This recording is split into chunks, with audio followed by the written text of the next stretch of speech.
ఆప్యాయంతో పలకరించే వ్యక్తి, అలాగే కాపుల కోసం ఎన్నో పోరాటాలు చేసే వ్యక్తి, ఎప్పుడూ కూడా చిరునవ్వుతో ప్రేమతో ఆప్యాయంతో పలకరించే వ్యక్తి, అలాగే 4 దశాబ్దాలుగా 4 సార్లు ఎమ్మెల్యేగా 10 సార్లు మంత్రిగా ఎంపీగా విశిష్ట సేవలు అందించిన వ్యక్తి ఈరోజు మన మధ్యలో లేకపోవడం నిజంగా చాలా దురదృష్టకరం.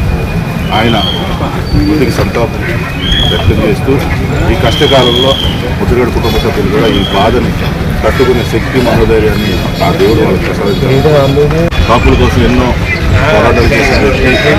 ఎప్పుడైతే పోలవరం ప్రాజెక్టు యొక్క నిర్వాసితుల కోసం తన గన్నుని తన తలకి రివాల్వర్ని గురిపెట్టినటువంటి వ్యక్తి, పోరాటంలో భూమికి భూమి అని చెప్పి రైతులకి న్యాయం చేసినటువంటి వ్యక్తి, కిర్లంపూడిలోనే 22 రామాలయాలు నిర్మించినటువంటి వ్యక్తి ముద్రగడ పద్మనాభం గారు.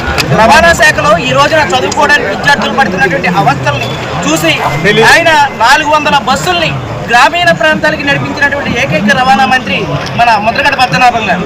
అలాగే ఎక్సైజ్ శాఖగా ఉన్నప్పుడు అనేక ఉద్యోగులు క్వార్టర్స్ లేక ఇబ్బందులు పడుతూ ఉంటే తన సొంత డబ్బులతో కూడా క్వార్టర్స్ నిర్మించినటువంటి వ్యక్తి ముద్రగడ పద్మనాభం గారి మీద కొంతమంది అవినీతి ఆరోపణలు చేసినప్పుడు ఆయన మీద విచారిస్తే తన సొంత క్యారేజీ కూడా అసలు ప్రభుత్వంలో ₹1 కూడా తీసుకోకుండా తన ఇంటి దగ్గర నుంచి క్యారేజీ తీసుకెళ్ళినటువంటి ఏకైక నాయకుడు ముద్రగడ పద్మనాభం గారు.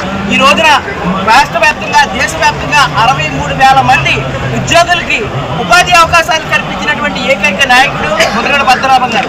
800 ఎకరాల పొలాన్ని ఈ రోజున తృణప్రాయంగా ప్రజల కోసం ఖర్చు పెట్టినటువంటి వ్యక్తి మన ముద్రగడ పద్మనాభం గారు. ఈ రోజున ఇంటికి ఎవరు వచ్చినా సరే వయసుతో సంబంధం లేకుండా కులాలు, మతాలు, ప్రాంతాలు, వర్గాలు, భేదాభిప్రాయాలు లేకుండా అందరినీ సమానంగా గౌరవిస్తూ అందరికీ కడుపు నింపినటువంటి అతిథి దేవో భవ అనడానికి మన ముద్రగడ గారి చిహ్నం. ఈ రోజున ఆయన లేకపోవటం, మన మధ్య దూరం అవటం, ఆయన ఇలా దూరం అవటం చాలా బాధాకరం. ఆయన ఏదైతే నీతి నిజాయితీ కూడినటువంటి రాజకీయాలకి ఈ రోజున నాంది పలికారో భవిష్యత్తు తరాలు కూడా అదే పాటించాలని ఆయన అభిమానులుగా కాపు జాతికి ఆయన చేసిన సేవలు, కాపు జాతికే కాకుండా అన్ని రకాల జాతులకి ఆయన చేసిన సేవలు చిరస్మరణీయంగా ఉంటాయని మా ప్రగాఢ సానుభూతి ఆయన తెలుపుతూ ఈ రోజున ఇక్కడికి ఇచ్చినటువంటి అజేష జనవాహిని కులాలు, మతాలు, ఇక్కడ ముస్లిం సోదరులు, క్రిస్టియన్ సోదరులు, హిందువులు, అనేక మతాల వారు, అనేక కులాల వారు వచ్చి ఆయనకి సంతాపం తెలుపుతూ ఉంటే ఒళ్ళు గగుర్పాటి పుట్టేలాగా ఉంది. అసలు ఇటువంటి వ్యక్తి కోల్పోవడం అనేది చాలా బాధాకరం.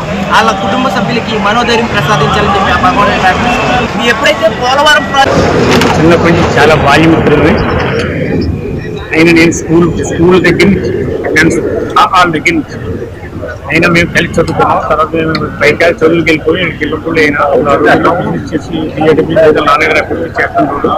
ఆ రోజుల్లోని ప్రతి రోజులకి ఆయన ఎవరైనా టిఫిన్ కాఫీ ఏదో తినగానే ఎప్పుడు పంపించడం కానీ భోజనం పెట్టి భోజనం తినేది పంపించడం. ఆయనకి 1953 పుట్టాడు. ఆయనకి 70 ఇంచుమించుగా ఉంటాయి.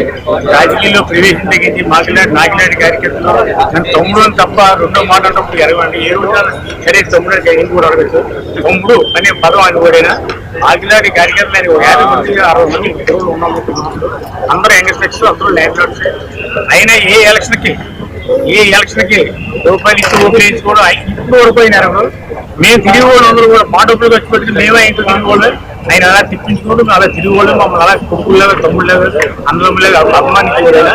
అలాగే దిల్సీమ ఒకసారికి దిల్సీమలో ఉప్పులు వచ్చింది గుర్తుంది చాలా కాలం కదా. అప్పుడు నైట్ భోజనాలు నుంచి లారీల మీద ట్రాక్టర్ల మీద డైలీ పట్టుకెళ్ళి భోజనాలు పెట్టేవాళ్ళు. అలాగే పెద్దపాలు లంబలోవా ఉత్తరకించి ఆ టైంలో వరదలు వచ్చి తుమ్మలు వచ్చి ఊడిపోతుంది. మళ్ళీ థియేటర్ ఆ రోజు కలెక్షన్ ఎంత అంత అయిపోయి ఆ రోజు సామాన్లు ఇచ్చి వండి ట్రాక్టర్ మీద పెట్టి పొద్దున సేదలు భోజనాలు పెట్టి చరిత్ర వాళ్ళకు ఉంది. ఆ నాన్నగారికి ఉంది, ఆయన బట్టి ఈయనకి ఉంది. అదే విషయం ఈ రోజు కూడా కెళ్ళం కూడా తిరిగి వెళ్ళారంటే ఏ టైంకి వెళ్తే టైం, టిఫిన్ టైం వెళ్తే టిఫిన్, కాఫీ టైం వెళ్తే కాఫీ, కూర్చొని లేచి మాట్లాడి సాగరంచూరైనా. ఇంక ఉద్యమాలకు వస్తే ఆయన చేసిన ఉద్యమాల్లో ఎవరు ఉద్యమాలు చేసిన ప్రతి వాళ్ళు నిరాశ చేసేది పోలీస్ స్టేషన్. ఆ టైంలో కూడా ఎన్టీ రామారావు గవర్నమెంట్ అది ఫోన్ ఇచ్చి మాట్లాడమన్నా మాట్లాడకుండా రాజీనామా ఇచ్చి కార్యకర్తల గురించి ఉద్యమం చేస్తే కర్ఫ్యూలు వేయి పెట్టడం కూడా జరిగింది.